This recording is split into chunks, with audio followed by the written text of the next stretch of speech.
Amigos y amigas, un saludo cordial.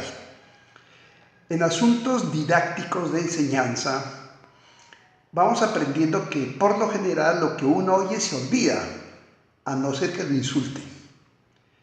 Aquello que nosotros vemos se recuerda, por eso le estamos dando mucha importancia a la imagen.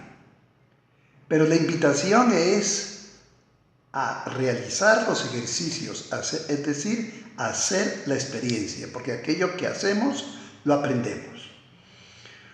Otro aspecto de pedagogía bien importante es la repetición, es el principio del aprendizaje. Por ejemplo, cuando uno va a aprender un idioma, uno es repita, repita y repita. Lo mismo pasa acá. Voy repitiendo aspectos supremamente importantes. Vamos a repetir en estas tres primeras imágenes aquello que estamos contemplando. Qué bonita esa frase. Contemplar es dejarse mirar. Lo que le pasó a ese joven quería ser feliz, como nosotros queremos ser felices.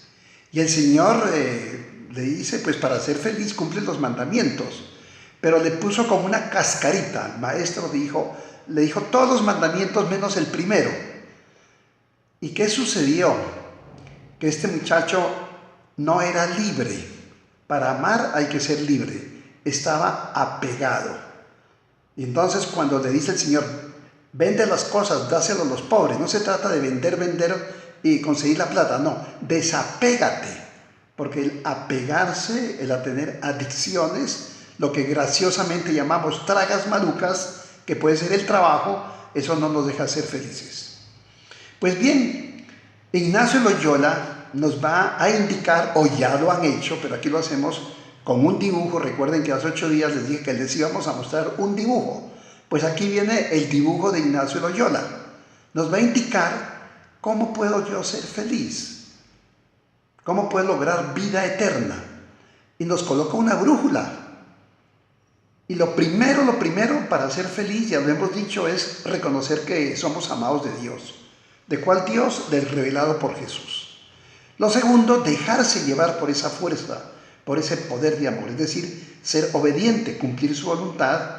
Y lo tercero, que ese amor esté encarnado en el servicio a los demás, teniendo como modelo a Jesús. Pero Ignacio es supremamente exigente para algunas cosas, ¿no? Él no se queda como en teoría. Hablando en terminología técnica, tenemos esa aplicación. Cuando vamos en un carro y queremos ir a un sitio, abrimos la aplicación GPS, que queremos nosotros no perdernos, ir por la parte más rápida, donde no haya trancones, donde no haya derrumbes, y también nos colocan el famoso Waze, que es como la voz de la conciencia. Entonces, para ser felices, según Ignacio, nos dice que hay que relativizar. El joven rico no era libre, estaba pegado. Que todo debemos utilizarlo de acuerdo al tanto cuanto, es decir, ni tan cerca que queme al santo, ni tan lejos que no lo alumbre, ¿no? En su justa medida, porque todas las cosas son buenas. Y por último, tomar las mejores decisiones en excelencia. Esa es la excelencia, hacer las cosas bien, de acuerdo a la forma como Jesús tomó decisiones. Vamos a hacer una breve contemplación, cómo Jesús también tuvo su proceso de discernimiento. Él oraba solo en los montes, no iba al templo. Y en un primer momento creía que el Cristo era Juan Bautista. Todo el mundo decía, Juan Bautista es el nuevo profeta. Y Jesús se fue precisamente a hacerse bautizar. Y se bautiza en el agua. ¿Qué significa bautizarse en el agua? De acuerdo a la ley, de acuerdo al Antiguo Testamento. Tanto es así que se inclina ante Juan Bautista y Jesús es discípulo de Juan Bautista. Pero ¿qué sucede? Asesinan a Juan Bautista, que tenía una propuesta espiritual muy del Antiguo Testamento, muy exigente. Y Jesús dice como que por aquí no es decir, hace discernimiento. Y entonces se siente llamado a ir a Galilea, a la parte norte, es decir, al sitio periférico, a la frontera. Y como bien sabemos, pues entra a su pueblo, donde se había criado, en el día sábado y entra en la sinagoga, como era de costumbre, y proclamó la palabra. Y se encontró con una descripción hermosísima de un profeta, y él se identifica con lo que el profeta había dicho. Ese es el principio y fundamento, ese es el propósito de la vida de Jesús, el para qué de Jesús. Y entonces él tiene conciencia que él es consagrado, que está consagrado, que Dios lo consagró a él, lo eligió, lo amó, para llevar buena noticia a los pobres, para anunciar libertad a los presos, para dar vista a los ciegos, no solamente a nivel biológico, sino a nivel espiritual, a nivel existencial.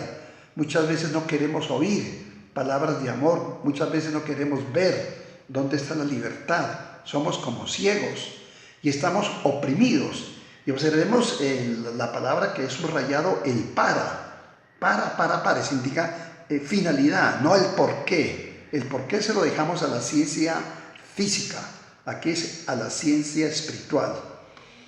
Y entonces él anuncia un nuevo año de liberación, un año jubilar, que en aquel tiempo se cumplía de una manera muy significativa. Entonces va descubriendo que su Dios tiene un proyecto sobre él, sobre la humanidad, y se siente llamado a cumplir ese proyecto.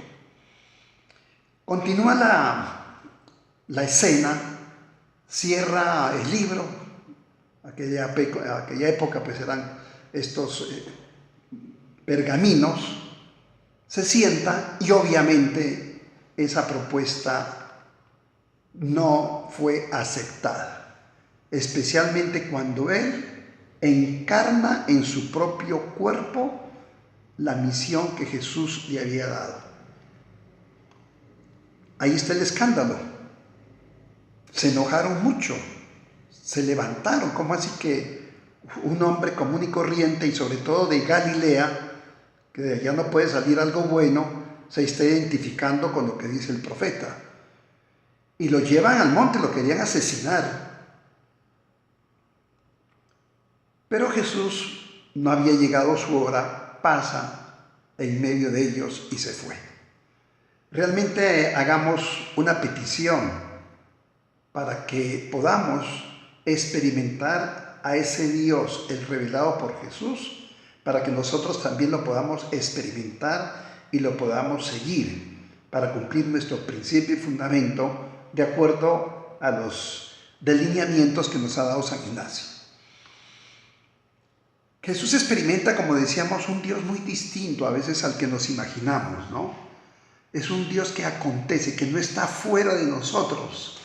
Es como una fuerza, como una energía.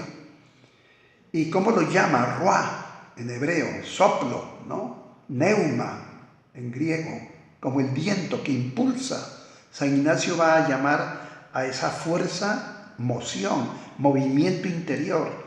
Es el espíritu que todo ser humano tiene, creyente o no creyente lo tiene, porque sale de sí para el bien de los demás, especialmente para las personas enfermas, vulnerables, pecadoras y pobres, ¿no es cierto? Y lo empieza a llamar Abba. Es difícil la traducción de Abba. A veces decimos, sí, papá, papacito, pero a veces no tenemos una imagen adecuada de lo que es papá. Me gusta más a mí decirle como fuente de vida. Así lo sentía dentro de sí. Y empieza Jesús a revelar o a sentir que ese Dios no es solitario, que es un Dios comunitario, que es un Dios trinitario. Y a esa propuesta que él va sintiendo, la va llamando amor, reinado de amor, soberanía de amor, muy distinto a lo que él estaba observando. Por eso él tiene que orar. En la oración va experimentando a ese Dios. Y algo muy bello, la presencia del Espíritu Santo. Coincidencialmente, el próximo domingo vamos a celebrar la fiesta de Pentecostés. Eso es algo muy nuestro, muy de los católicos, esa visión trinitaria. Y lo llama la Ruá Pentecostés. ¿Cuál es esa característica? Lo femenino de Dios. Por eso el padre Cabarrús, cuando siempre que habla sobre el Espíritu Santo lo pone en femenino, lo delicado de Dios. Pero dentro de eso delicado tiene fuerza, tiene poder, pone en orden el caos y es la fuente de toda belleza. Anuncia cómo debe ser el reinado de Dios, cómo debe ejercitarse ese amor que lo va a concretizar en la justicia. Ese Espíritu Santo nos hace saborear, sentir y gustar la presencia de Dios. Ese es el don de la sabiduría. Sabiduría es saborear la presencia del Espíritu de Dios en nosotros, ¿no? También guía nuestra mente, nos da fortaleza. ¿Dónde está Cristo? ¿Dónde está Cristo? Es amor. ¿Dónde está el verdadero amor? El Espíritu Santo nos consuela momentos de dolor, nos cohesiona, nos da unidad. Y finalmente es el Espíritu de Dios que nos transforma. Eso significa que nos resucita. Otras características de este Dios: no ora en el templo, no enseña teorías ni doctrinas, relativiza el culto, es diferente a Juan Bautista y marca la diferencia en todo. Realmente Jesús es algo fuera de serie. Y una decisión que toma, muy distinta a la de Juan Bautista, era solitario en el desierto. En cambio, Jesús va a conseguir personas que escuchen su mensaje y que escuchen lo que él sentía. Necesita él colaboradores. No escogió a los capaces, capacitó a los escogidos. ¿Y para qué los escogió? Para darles una misión, para que experimenten un Dios que le da más importancia a la misericordia que al culto y a la ley. Te conocimos, Señor, donde se encarna el principio del fundamento. No es una teoría, es una persona. El para qué de lo que Dios quiere en nosotros es Jesús.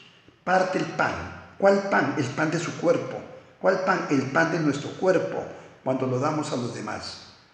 Y Él entrega total. Ahí está en la Eucaristía, cuando nos dice a nosotros: hagan esto, no solamente el rito. El rito es la entrega existencial en memoria mía. Y también tenemos otras personas que tienen su principio y fundamento. La persona de María.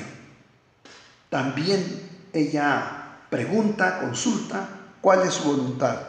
Y entonces, cuando ya sabe que es voluntad de Dios, que va a ser la madre de Jesús, el Hijo de Dios, él dice: fiat. Y qué bello ese canto del Magnificat, ¿no? El Señor hizo en mí maravillas. Cada uno de ustedes, no solamente las maravillas en María, en Jesús, sino en nosotros. Él está haciendo maravillas. Aquí podemos ver una imagen muy antigua, dicen que del siglo XII, XIII, donde San Ignacio la asume como patrona de la Compañía de Jesús y se llama Nuestra Señora del Camino. Y Ignacio se llama a sí mismo peregrino. Somos unos buscadores, unos peregrinos. Esto que estamos haciendo con ustedes, ejercicios online, es precisamente buscar cómo podemos hacer llegar a ustedes la propuesta ignaciana. Y finalmente José, un hombre que soñaba. José es como de bajo perfil, pero qué importante es José. Soñaba, interpretaba sus sueños y los cumplía. Él debe ser el patrono de nuestros ideales. Y esta propuesta finalmente, ¿para qué es? Para que esta Colombia y este mundo tan corrupto que nos ha tocado vivir, ¿no es cierto?, lo tomemos de las manos. Levantemos con la espiritualidad que estamos aprendiendo y experimentando, levantemos nuestra bandera colombiana, porque Colombia no es una bandera, Colombia no es un mapa, Colombia no es un himno.